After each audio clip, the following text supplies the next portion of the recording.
Лимонды шайға салатындар үшін, яғни бірінші лимонды аламыз, жуып тазалап аламыз. Сосын лимонды дөңгелектеп кесеміз.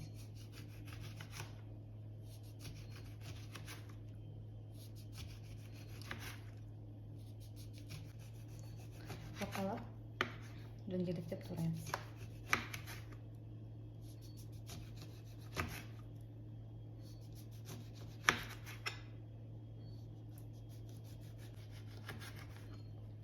Барлығын жақсылап ұсақтап турап алдық. Енді біз осындай ыдысты аламыз. Ыдысқа лимонды саламыз.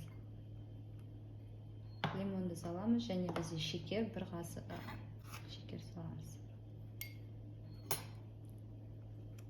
Екіншісін салып, қайтадан саламыз.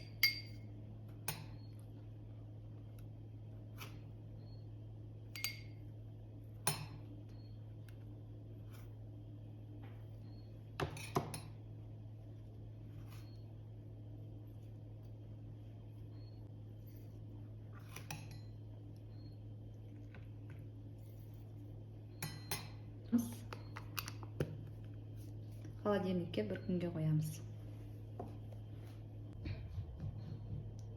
Бір күн холодильникте тұрды, алып қара шайға саламыз.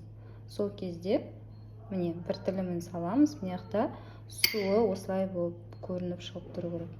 Көрдіңіздер ме? Астының бәрінде су шығып. Қара шайға салып ішкен өте дәмді.